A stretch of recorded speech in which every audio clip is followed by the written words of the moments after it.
Bon, les canards, on les voit pas par la caméra, je pense qu'elle part. Il y a toujours des canards. Au grand âne des chasseurs voisins.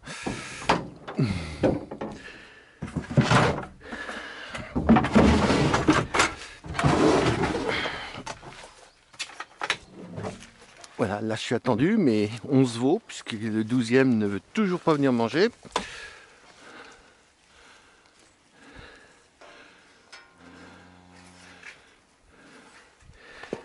Ça c'est un rituel le matin ici. Je sais pas où sont les vaches, elles sont au râtelier peut-être. Mince. Je les ai vues tout à l'heure, mais... Ah si, elles sont en train de manger au râtelier. Allez, avance gros.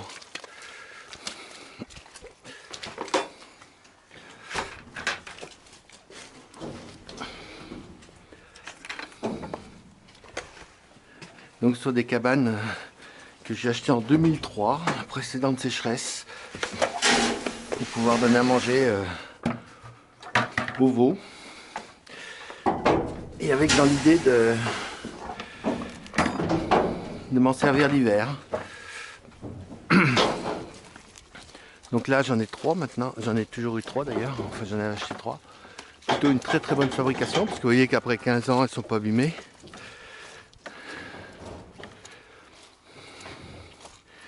Et donc l'été ça sert à complémenter les veaux, là comme on fait maintenant. Et puis les hivers, quand comme cette année, ou des hivers compliqués, parce que je l'ai fait déjà plusieurs fois. Alors j'ai testé différentes formules en essayant de mettre toutes les cabanes, puis un lot plus important de laitonnes, c'est-à-dire des génisses de l'année, avec un succès très moyen. Et puis après j'ai changé de stratégie, et depuis 2-3 ans, donc les cabanes je remets mes tubes pour qu'ils soient pour la sélection, et de faire des lots de 6 à 8 laitonnes par exemple avec une cabane. Et donc l'objectif c'est qu'elle mange, mais qu'en même temps elle puisse y trouver un peu d'abri quand même quand il fait très mauvais, sachant que c'est quand même pas assez grand pour allez, attends gros, t'es bien, mais voilà, dans ce sens là ça ira mieux. Puis lui il attend pour rentrer que je sois parti, c'est un rituel du matin. Tous les matins il attend que j'ai fait mon... J'ai mis le 2e tour, il sait qu'il y en a 2 et il attend. Ils sont sympas comme ça. Et ta petit quelque chose aux vaches. Donc pour revenir à l'hiver, on peut mettre 6 à 8 laitonnes dans un lot avec un râtelier et une cabane. Donc ça va très bien. Ou alors, et je l'ai fait aussi, c'est mettre une cabane dans un endroit assez abrité et relâcher 5 vaches et 5 veaux. Alors quand je dis des veaux, c'est carrément des veaux qui ont une dizaine de jours, quoi, dès qu'ils sont drus. Et là, je paille l'intérieur de la cabane, et surtout je paille juste à l'extérieur devant la cabane. Et c'est très très efficace. Les vaches viennent se coucher devant. Elles ne sont pas à l'abri puisqu'elles sont juste protégées des vents, suivant l'orientation du vent et de la cabane. Mais elles viennent là, et les veaux se mettent à l'abri de la cabane. Et ça marche très très bien. Sauf que j'ai que 3 cabanes, donc je ne peux pas en faire plus. Et à 1 an de la retraite, je peux en racheter. Ce qui est dommage, mais bon. Mais ce qui me fait aussi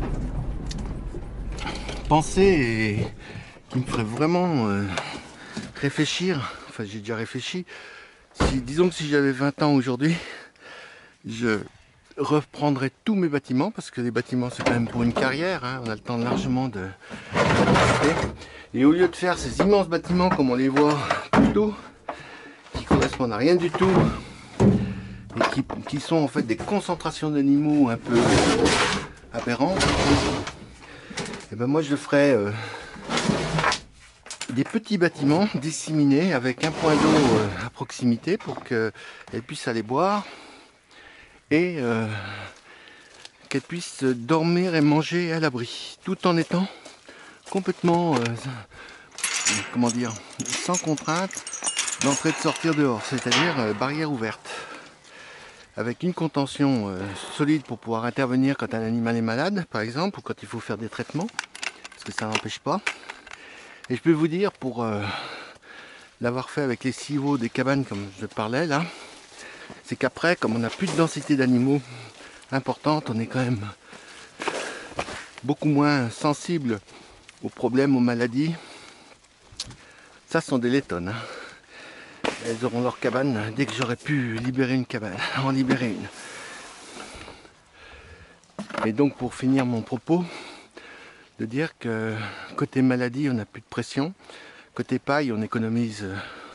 J'ai à peu près un calcul.